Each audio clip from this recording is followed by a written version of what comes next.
Je crois que vous avez dû voir dans le groupe déjà le thème. J'espère que vous avez pu prier. Parce que si tu ne pries pas, rien ne se passe. Dieu a choisi la foi, le moyen de communication, la prière par la foi pour nous répondre. Amen. Tout ce qui n'est pas fait dans la prière n'est pas fait du tout. Amen. Alléluia. Pourquoi ce thème ce matin? Pourquoi nous allons parler d'infirmité et de délivrance ce matin?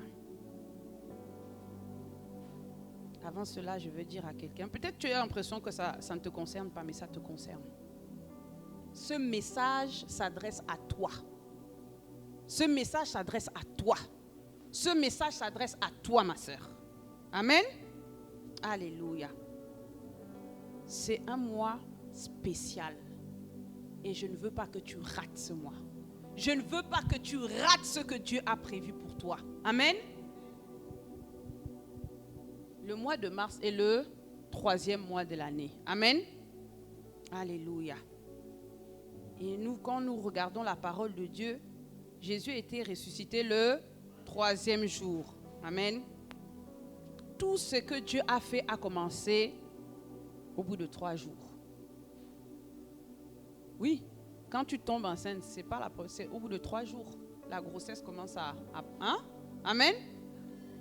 Quand le corps se décompose, c'est au bout de 3 jours. Amen. Alléluia. C'est un temps spécial. C'est un temps spécial. Alors, sois attentif, sois attentive pour ne pas manquer ta délivrance. Amen. Alléluia. Moi, je veux dire à quelqu'un ce matin, tu ne manqueras pas ce que Dieu a prévu pour toi. Tu ne manqueras pas ce que Dieu a prévu pour toi ce mois-ci. Amen. Alléluia. Oui. Si tu es venu courbé, tu vas ressortir redressé. Amen. Nous ne sommes pas dans une église courbée. Amen. Alléluia. Gloire à Dieu. Prépare-toi à être délivré de ton infirmité. Qu'est-ce que ça signifie, infirmité? C'est ce qui bloque ta vie. Ce qui t'empêche d'avancer. Ce qui bloque ton mariage. Ce qui bloque tes finances. Ce qui t'empêche de prospérer, de croître. L'infirmité te tient cloué, courbé. Amen. L'infirmité t'oblige à regarder au sol. Amen. Peut-être c'est le cas de quelqu'un depuis plusieurs années. Tu ne vois pas de changement. Tu es courbé. Je veux te dire que tu es courbé. Amen. Quand tu ne vois pas de changement, tu es courbé. Et quand tu regardes au sol, c'est quoi que tu vois? Tu ne vois plus la lumière. Amen. Tu ne vois plus la lumière. Alléluia. Moi, je veux que tu puisses voir la lumière en ce mois de mars. Je veux que tu puisses voir la lumière en ce mois de mars. Alléluia. Mois de mars. Mois de bénédiction. Mois de résurrection. Restauration. Redressement. Abondance. Amen. Mois des premières récoltes. Est-ce que tu es prête à récolter, à commencer à récolter le fruit de tes soupirs, le fruit de ta persévérance et de ta foi, le fruit de l'obéissance, le fruit des sacrifices que tu as fait en décidant de choisir Jésus? Amen. Tu es prête? Tu es prêt? Parce qu'on a des hommes ici, hein? Amen. Alléluia. Gloire à Dieu. Le 3e mois est un mois, le chiffre 3 est un chiffre prophétique. Amen. C'est un chiffre prophétique. Alléluia. C'est pour ça que c'est important d'avoir les clés. Les clés pour ne pas passer à côté de ce que Dieu a prévu. Amen. Alléluia. Nous voulons voir des résultats dans nos vies. Nous ne voulons pas que ce soit seulement les autres. Amen. Nous aussi on veut. Oui. Et je déclare que cette année, que ce mois-ci, si tu as eu l'habitude de voir les résultats dans la vie des autres, ça ne sera plus ton cas. Oui, ça ne sera plus ton cas. Amen. Oui, prépare-toi. Parce que tu fais partie de cette famille de victoire et bénédiction. Amen. Alléluia. Alléluia. Que la lumière soit dans ta vie, ma sœur. Que la lumière soit dans ta vie, mon frère. Dieu a dit que la lumière soit, et la lumière fut. Mais quand on est courbé, la lumière soit, mais elle ne fut pas. On ne la voit pas. Amen. Alléluia. Oui. Ce mois-ci, tu ne seras plus spectatrice. Tu ne seras plus spectateur. Amen. Donne un bon amen. Amen. Alléluia. Oui. Il faut que la lumière se manifeste dans ta vie. Amen. Oui. Vous savez, quand on a tendance à voir que les choses se passent dans la vie des autres et que ça ne se fait pas en nous, chez nous, à un moment donné, ça crée de la frustration. Je parle à moi. On est d'accord? Ça crée du découragement. Et à un moment donné, on abandonne. Mais Dieu, ce mois-ci, veut que tu aies la connaissance. Veut que tu reçoives ta délivrance. Amen. Que ta vie change. Que sa lumière luise dans ta vie. Amen. Alléluia. Gloire à Dieu. Oui. Alors, je vais dire à quelqu'un. Dieu prépare une lampe. Une lampe pour toi qui va te délivrer. Qui va te permettre de voir la lumière. Oui. Ce matin, reçois cette lampe. Reçois cette lampe que je vais partager avec toi. Amen. Oui. Cette lampe qui va te préserver de beaucoup de choses dans ta vie. Amen. Cette lampe qui va aussi te motiver et te conduire vers ta délivrance, te conduire vers ton élévation, te conduire vers ta restauration. Amen. Te conduire vers ton mariage.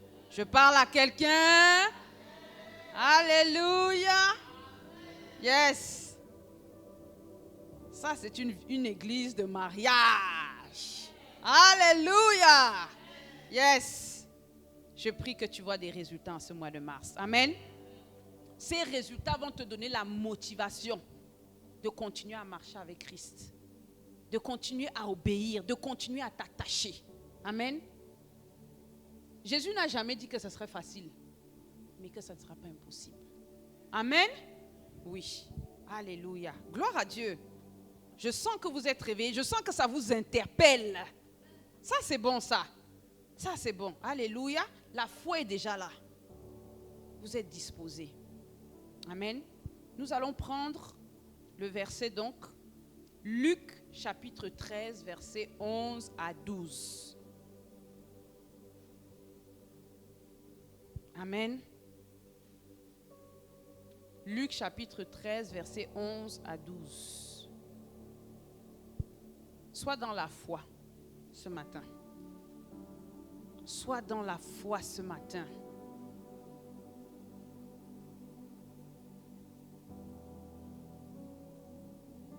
Amen. C'est bon pour tout le monde?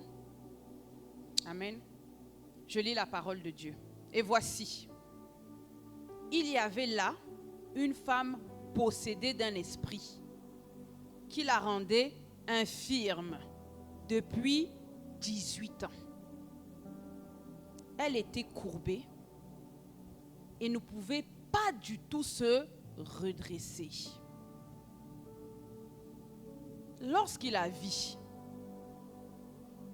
Jésus lui adressa la parole et lui dit, femme, tu es délivrée de ton infirmité. Amen. Quand nous lisons la parole de Dieu, on essaye de s'imaginer. Il faut toujours se représenter la situation. C'est important. Amen. La femme était courbée, rendue infirme, handicapée pendant des années. 18 ans, c'est presque un quart de siècle. Quand j'ai fait le calcul, je me dis, waouh, c'est presque ce qu'on a fait depuis qu'on a créé notre société. C'est énorme. On peut faire beaucoup de choses en 18 ans. Amen. Mais la parole de Dieu ne nous dit pas qu'elle est née comme ça. Non? Donc sa vie n'était pas dès le départ ainsi. Mais c'est un esprit, un démon qui est venu changer la position de son corps et de sa vie. Amen. Oui, l'esprit d'infirmité, c'est ce qu'il vient faire. Il ne vient pas seulement t'attaquer dans ton corps, mais il vient changer la tangente de ta vie. Je pense que chacun d'entre nous avait des rêves dans notre jeunesse. Je souris parce que ça fait sourire. Mais il y a des choses qui sont venues dans nos vies qu'on n'avait pas prévues. On a fait de mauvais choix. Nos familles ont fait de mauvais choix. Et aujourd'hui, ça nous impacte. Aujourd'hui, nous sommes courbés, bloqués dans une position. Amen. Quand j'essaie d'imaginer la vie de cette femme, je vois qu'elle était libre. Elle avait la liberté de tout faire. Comme quand tu es jeune. On dit, imagine ce que tu voudras devenir. Tu crois même que tu as le monopole de ton avenir. Tu te dis, oh, je serai ça. Moi, j'étais, comment on appelle, pour les animaux, là, je voulais être vétérinaire. Voilà. Oui, j'aime les animaux. Amen. Je vais être vétérinaire parce que j'ai été bercée dans ça. Ma mère aime beaucoup les animaux. On a toujours été bercée dans ça. Donc, cette femme avait la liberté de se déplacer. La liberté de dire, je veux faire ça, de projet. La liberté de dire, à tel moment de ma vie, je vais me marier. À tel moment, je vais faire telle chose. Mais à un moment donné, il y a un démon qui est entré dans sa vie et qui l'a empêché, paralysé. Son avenir glorieux, tout ce qu'elle avait prévu, était bloqué. Amen. Quand quelqu'un est comme ça, là, on peut s'asseoir sur la personne. Hein. Je vais montrer comme ça à la caméra.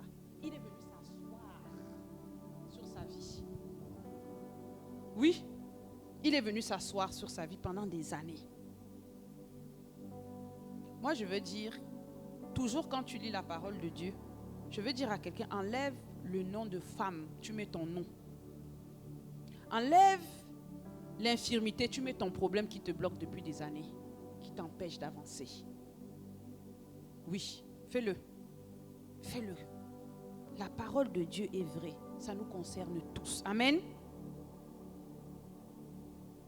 Si tu es courbé par quelque chose depuis des années qui t'empêche d'avancer, lève la main. Lève la main. Waouh. Ça nous concerne tous. Tous. Amen. Le handicap qui était causé par le handicap que cette femme avait été causé par un démon. On a vu que le démon te fait quoi? Te fait regarder au sol. Ton infirmité te fait regarder au sol. Tu n'as plus la visibilité de la lumière.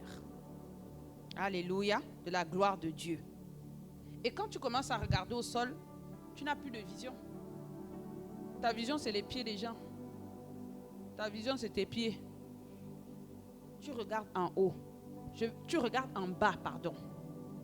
Mais moi, je veux dire à quelqu'un que Dieu ne t'a pas fait pour regarder en bas. Amen. Il t'a créé pour regarder en haut. Il t'a créé pour les choses d'en haut. Oui. Qu'est-ce qu'il dit dans le psaume 113? J'aime tellement ce psaume-là. Chapitre 7, verset 8.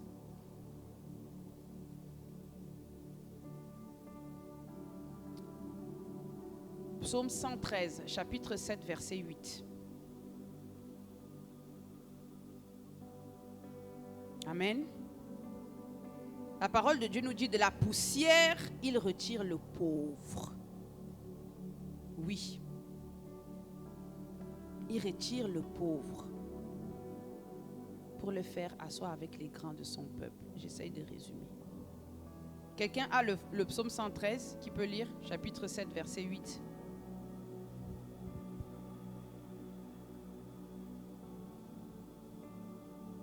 Oui. Oui. Oui.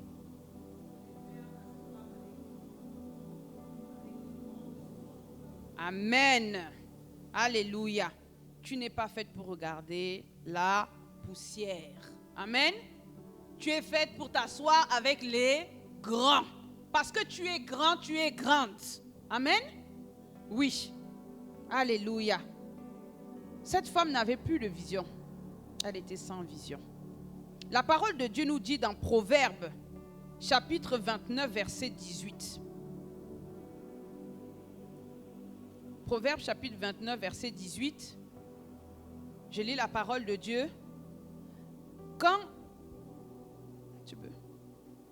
Proverbes, chapitre 29, verset 18.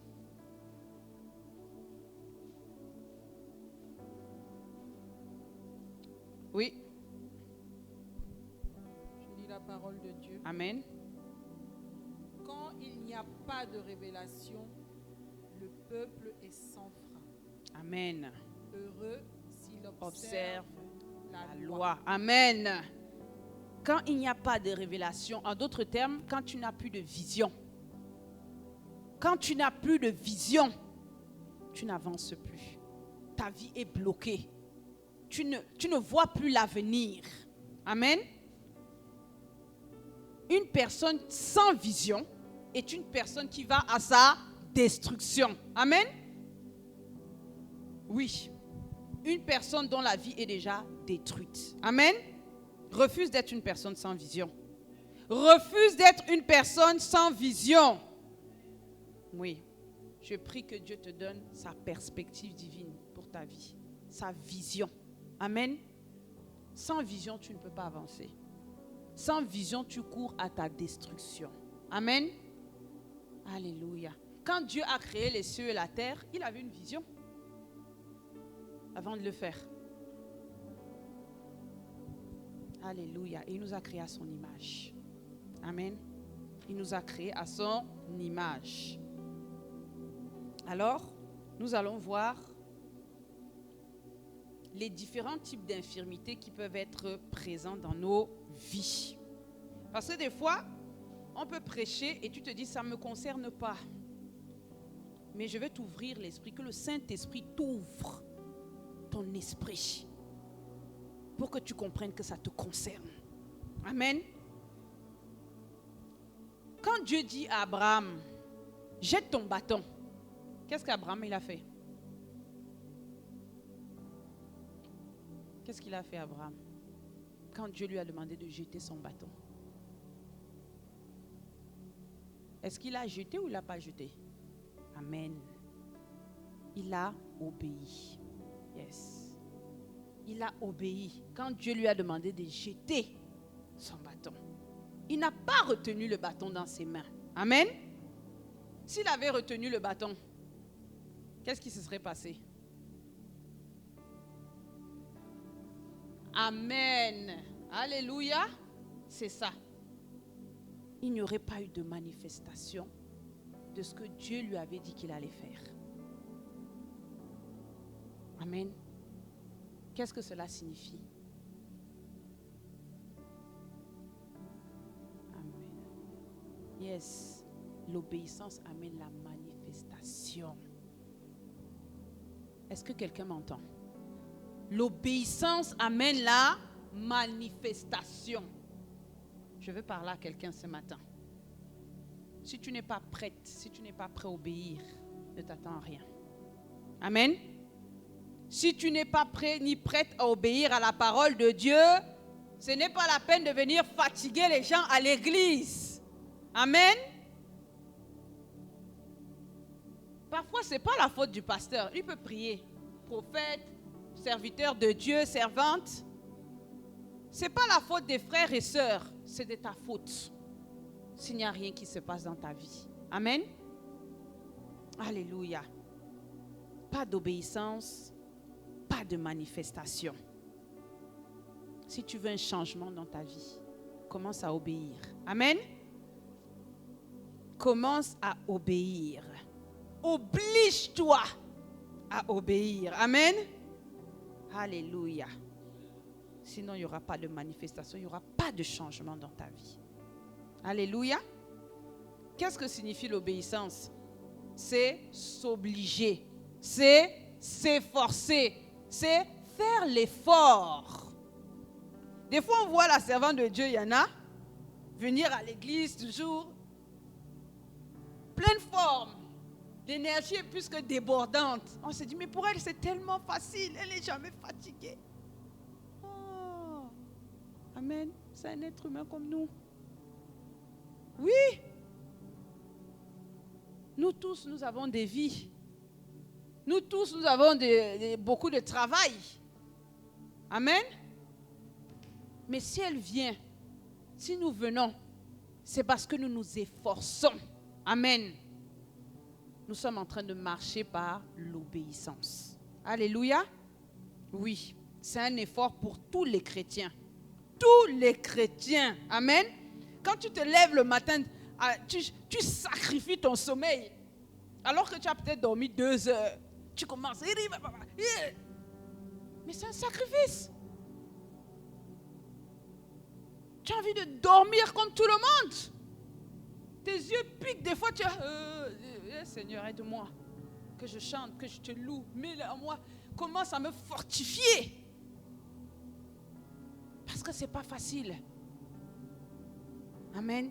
Mais parce que Dieu voit ton obéissance. Il voit ton sacrifice. Il voit que tu t'efforces. Dieu te fortifie. Alléluia. Et il y a toujours quelque chose qui se passe. Tu ne peux pas faire obéir, t'efforcer, il n'y a rien qui se passe. Jamais. Amen. Alléluia. Gloire à Dieu. Vous savez, quand Dieu nous a créés à son image. Donc, nous ici, là, chacun nous avons une âme. Celui qui n'a pas d'âme est un ange. Est-ce qu'il y a un ange là? Oui. De manière palpable, nous sommes tous des êtres humains, nous avons une âme. Donc nous avons notre propre volonté. Oui. Dieu nous a créés à son image. Alléluia. C'est important de savoir ça. Et bien souvent, quand tu as ta propre volonté, nous voyons le bébé. Alléluia. Le bébé, quand il vient de naître, s'il veut pleurer, même si tu y arrêtes, il fait sa volonté. Même si tu dis calme-toi, il fait sa volonté. S'il veut jouer, il fait. S'il veut pleurer, il fait.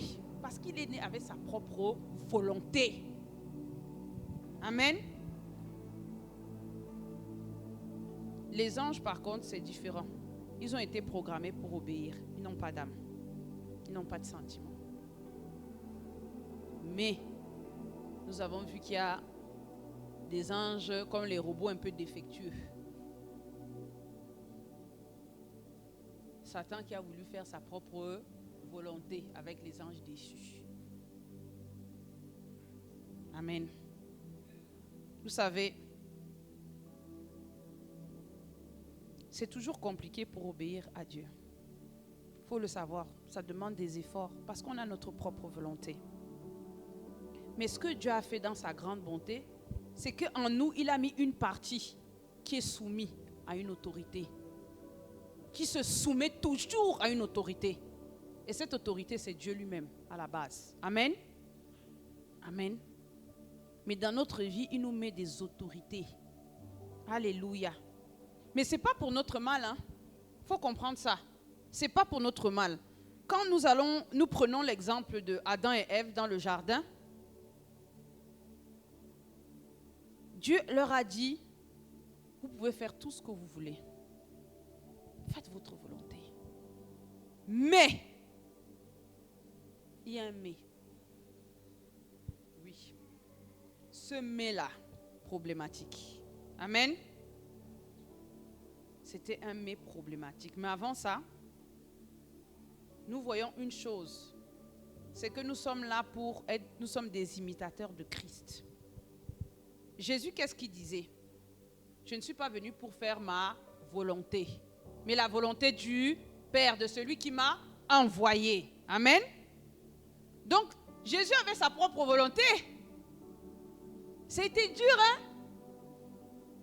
Oh Jésus, je te bénis. Tu es allé jusqu'au bout. Amen. Mais il s'est efforcé pour faire la volonté du Père. Amen. Alléluia. Quand tu vas envoyer quelqu'un faire quelque chose, tu lui donnes une mission, que ce soit pour l'église ou autre. C'est ton autorité. Toi, tu décides de faire ce que tu veux. C'est pas bon. Amen. C'est une infirmité dans ta vie. Quand tu n'obéis pas à ton autorité, tu crées une infirmité, tu crées un handicap dans ta vie. Amen. Oui, il faut le savoir.